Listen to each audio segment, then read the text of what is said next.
So இந்த 9 to 6 ஜாப்னால இந்த stress, bad vibes, அதுக்கப்புறம் பாலிடிக்ஸ் மட்டும் தானா? அப்படிலாம் ஒண்ணுமே இல்லைங்க. நீங்க ஆபீஸ்ல வந்து ரொம்ப பீஸ்ஃபுல்லா, ஸ்ட்ரெஸ் ஃப்ரீயா, போக்கஸ்டா, எந்த ஒரு பேட் வைப்ஸுமே இல்லாம வந்து ஒர்க் பண்றதுக்கு என்கிட்ட வந்து ஒரு 5 விஷயங்கள் இருக்கு. அதை நீங்க ஃபாலோ பண்ணீங்கன்னா நீங்க பீஸ்ஃபுல்லா, ஜாலியா வந்து ஒர்க் பண்ணலாம். சோ அதுலயே நான் சொல்ல போறதுல வந்து இந்த லாஸ்ட் பாயிண்ட் வந்து ரொம்ப ரொம்ப இம்பார்ட்டன்ட், நோட் பண்ணிக்கோங்க. டிப் நம்பர் 1, உங்க டெஸ்க்கை வந்து கிளீனா வச்சுக்கோங்க.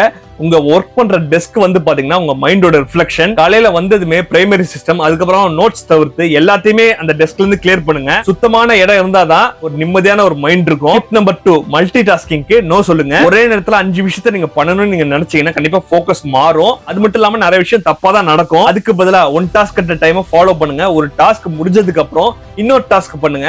இது வந்து பாத்தீங்கன்னா உங்க எஃபிஷியன்சியை ஏத்தும், உங்க ஸ்ட்ரெஸ்ஸை வந்து குறைக்கும். டிப் நம்பர் 3, நோ சொல்ல கத்துக்கங்க. உங்களால முடியாத வேலையா இருக்கட்டும், உங்க ஸ்கோப்ல இல்லாத ஒரு விஷயமா இருக்கட்டும், அதுக்கு வந்து எஸ்ன்னு சொல்லி அந்த வேலையை வந்து உங்க தலைக்கு ஏத்தி நீங்க ஒர்க் பண்ணீங்கன்னா கண்டிப்பா நீங்க காண்டு தான் ஆவீங்க. அதுக்கு நான் என்ன சொல்றேன்னா, ரெக்வெஸ்டா, பொலைட்டா ரிஜெக்ட் பண்ண கத்துக்கங்க. பவுண்டரி செட் பண்றது ஒன்றும் தப்பு இல்லைங்க. நம்பர் 4, ஆபீஸ் காசிப்ல இருந்து கொஞ்சம் தூரம் இல்லைங்க. இப்ப நீங்க ஆபீஸ்ல ஒர்க் பண்றீங்க, அப்படி ஒர்க் பண்ற போது யாராவது மத்தவங்களை பத்தி தப்பா பேசுறாங்களா, இல்லன்னா யாராவது வாலண்டியரா உங்ககிட்ட வந்து பேட் வைப்ஸ் கிரியேட் பண்ற மாதிரி பேசுறாங்களா, அவங்க கிட்ட இருந்து சைலண்டா எஸ்கேப் ஆயிடுங்க. ஏன்னா இந்த மாதிரி டாக்ஸிக் கான்வர்சேஷன்ல இருந்து கொஞ்சம் தூரமா நீங்க வந்தாதான் 80% கிட்ட உங்க மைண்ட் வந்து காமாவும், பீஸ்ஃபுல்லாவும், கிளியராவும் இருக்கும். நம்பர் 5, 50-10 ரூலை ஃபாலோ பண்ணுங்க. கண்டினியூஸா வந்து நீங்க ஸ்கிரீனை பார்த்துட்டே இருந்தீங்கன்னா டென்ஷன் தான் ஆகும். அதுக்கு பதிலா வந்து எவ்ரி 50 மினிட்ஸ் வந்து நீங்க ஒர்க் பண்றீங்கன்னு வச்சுக்கோங்களேன், அது ஒரு 10 மினிட்ஸ் வந்து பிரேக் எடுங்க. அது எப்படின்னா வந்து நீங்க எந்திரிச்சு தண்ணி குடிக்க போனாலும் சரி, இல்லைன்னா கண்ணை மூடிட்டு ஜஸ்ட் ரிலாக்ஸேஷன் ஆச்சு நீங்க பண்ணுங்க.